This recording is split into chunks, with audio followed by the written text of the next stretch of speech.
نماز کے حوالے سے آپ کی خدمت میں عرض کیا کہ ایک بہترین چیز اس میں دعا کرنا ہے تعقیبات میں، بلکہ جو ہے اصل ترین چیز اس میں دعا ہے کہ انسان خداوند متعال کے ساتھ جو ہے گفتگو کرے، مناجات کرے اور اپنا جو قلبی رابطہ ہے وہ برقرار کرے خداوند متعال کے ساتھ۔ دعا یعنی خدا خود کو سراپا نیاز مند دیکھے اور اس کے بعد خدا کو بے نیاز محض دیکھیں اور دیکھیں کہ میرا سب کچھ اس کے ہاتھ میں ہے، اگر وہ چاہے تو ہوگا، اگر وہ نہ چاہے تو کچھ بھی نہ ہوگا، مجھے اسی سے ہی مانگنی چاہیے۔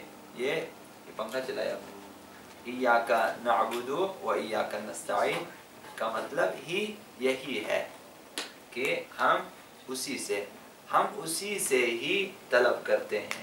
اب اس میں لوگوں نے اس قدر انحرافات پیدا کر دیے ہیں، پھر ڈائریکٹ اسی سے مانگے، اس میں ڈائریکٹ انڈائریکٹ والی بات نہیں ہے، لینا اسی سے ہے۔ اب طریقے مختلف ہیں، ٹھیک ہے نا۔ وہابیت کا کہنا یہ ہے کہ بس لے لیں خود لے لیں اسی سے۔ ہمارا کہنا یہ ہے کہ ہم خود خدا سے لے ہی نہیں سکتے، خدا نے طریقے ہم بیان کیے ہیں لینے کے۔ ہر چیز کے لیے خدا متعال نے ایک طریقہ معین فرمایا ہے کہ تم اس طرح سے لے سکتے ہو۔ ابھی آپ جو ہیں اولاد خدا سے نہیں لے سکتے، خدا لینا پھر بھی خدا سے ہی ہے، لیکن طریقے اور ہیں، رزق و روزی کے لیے طریقے اور ہیں، مختلف طریقے ہیں۔ تو دعا کے لیے بھی یہی طریقے ہیں کہ دیکھیں اہل بیت کی طریق سے، اہل بیت کے طریق سے تم نے خدا سے لینا ہے۔ یہ واسطے اگر نہیں ہوں گے تو پھر کچھ بھی نہ ہوگا۔ وہابیت نے اصل اسلام کو خطرے میں ڈالنے کے لیے، ورنہ کائنات میں کل ہستی میں بغیر واسطے کے کوئی بھی کام اگر ہوتا ہو آپ مجھے بتا سکتے ہو۔ نظام آفرینش میں ہر چیز دوسری چیز کے لیے وسیلہ اور سبب اور ذریعہ اور علت ہے۔ ابھی آپ آرام سے بیٹھ کے سوچیں، آسمان وسیلہ ہے، بادل وسیلے ہیں بارشوں کے لیے، بارشیں وسیلہ ہے جو ہے زمین کے لیے، ٹھیک ہے نا۔ زمین اور بارشیں اور یہ جو ہیں آفتاب یہ وسیلے ہیں جو ہے سبزیوں کے اگنے کے لیے، سبزیجات وسیلے ہیں جانوروں کی زندگی کے لیے، جانور وسیلے ہیں انسانوں کے کام، انسانوں کے مفادات کے لیے، انسان ایک دوسرے کے لیے وسیلے۔ بغیر وسیلے کے دنیا میں کچھ بھی نہیں ہوتا۔ جو بھی آپ سے کہیں، ان چیزوں کو میں بارہا عرض کر چکا ہوں، جو ہے کوئی بھی کہے کہ بغیر واسطہ ضروری نہیں ہے، یہ جھوٹ بولتا ہے۔ خداوند خود بغیر واسطے کے کچھ بھی نہیں کرتا، اپنی وحی بھی نازل کرنی وہ جبریل کے ذریعے نازل کرتا ہے۔ وہ ڈائریکٹ پیغمبر کو کیوں نہیں دیتے آپ کیوں ذریعہ وسیلہ استعمال کرتے ہیں؟ اپنی وحی بھی خداوند جبریل امین کے ذریعے کہتے میری باتیں میرے پیغمبر تک پہنچا دیں، جبریل سے کام لے لیتے ہیں۔ ایک ایک قطرہ بارش کے لیے خداوند متعال نے فرشتوں کا وسیلہ بنایا، فرشتوں کے ذریعے ہر بارش کے قطرے پہ ہماری روایت کے مطابق فرشتہ موکل ہے، اس کی ذمہ داری کہ بارش کے قطرے کہاں گرانا ہے اس نے وہیں پر ہی گرانا ہے، یہ اس کی ذمہ داری ہے۔ بارش کے قطرے خداوند پھینکتا نہیں وہاں سے کہ بھائی پھینک دیں جہاں بھی گرنا ہے گرے، نہ، ایک ایک قطرے کو ٹھیک اسی جگہ جہاں خداوند متعال چاہتا ہے فرشتے نے آ کے گرانا ہے۔ جتنی تیزی سے آنا ہے وہ بھی خداوند متعال کی مرضی میں ہوتا ہے کہ فرشتے کام کریں گے۔ تولید نسل کے لیے خداوند متعال نے شادی بیاہ کا طریقہ بتایا، اس طریقے سے تم اپنی اولاد بڑھا سکتے ہو۔ تجارت کے لیے خدا نے طریقے بیان کیے ہیں، اس طرح تم اپنے لیے دولت جمع کر سکتے ہو، کما سکتے ہو، طریقے ہیں۔ اتنا حصہ تمہیں نکالنا پڑے گا، اس کے اتنے تمہارے پر ٹیکس بنیں گے، اگر اس طرح سے کمائے تو حرام ہے، اس طرح سے کمائے تو حلال ہے۔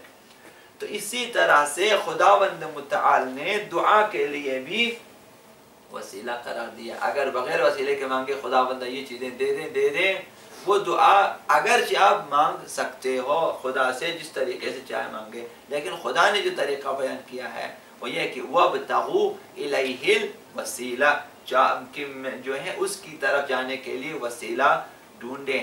لوگ گناہ کرتے تھے، پیغمبر اسلام کے زمانے میں چاہتے تھے کہ توبہ کریں، بخشش کر لیں، پھر خداوند متعال نے فرمایا کہ اگر یہ لوگ جائیں رسول کے پاس اور استغفار کریں اور رسول بھی ان کے لیے دعا کریں تو میں تمہاری توبہ قبول کروں گا۔ ورنہ خداوند نے کہا نہ، تم جاؤ میرے رسول کے پاس، رسول سے گزارش کرو کہ آپ ہمارے لیے دعا کریں، رسول بھی دعا کریں تمہارے لیے، پھر میں تمہاری توبہ قبول کروں گا۔ خلاصہ یہ ہے کہ اس کو ذہن میں رکھیں کہ تمام چیزیں بغیر وسیلے کے نہیں ہوتی۔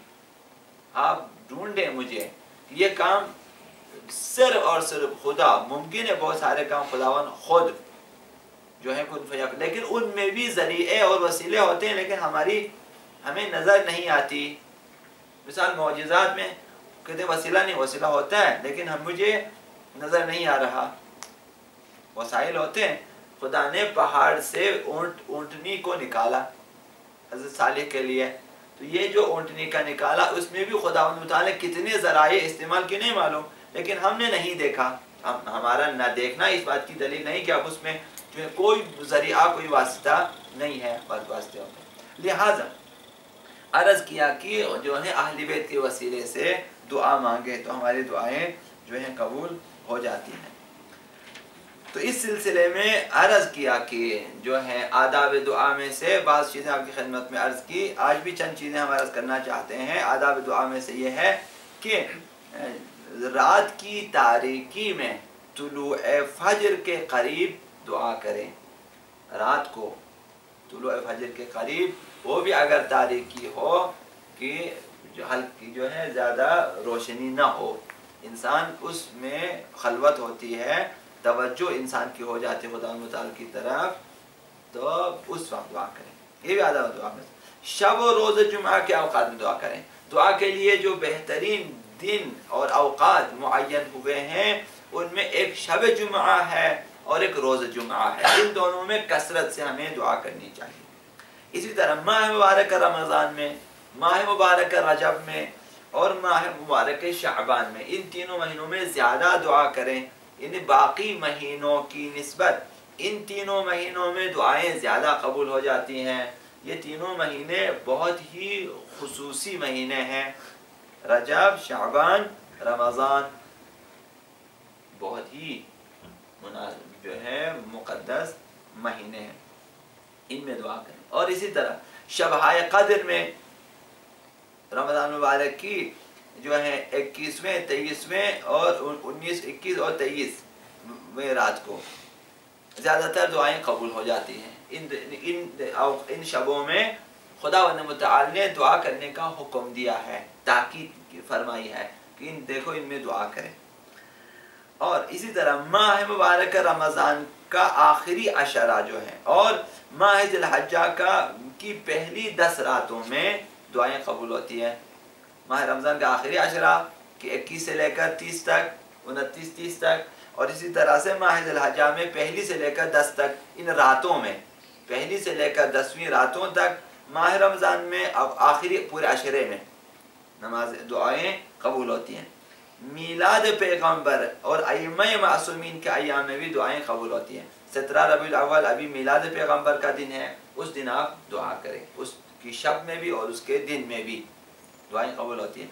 ائمہ اطہار کی ولادتوں کے دنوں میں دعائیں بہتر طور پہ قبول ہو جاتی ہیں۔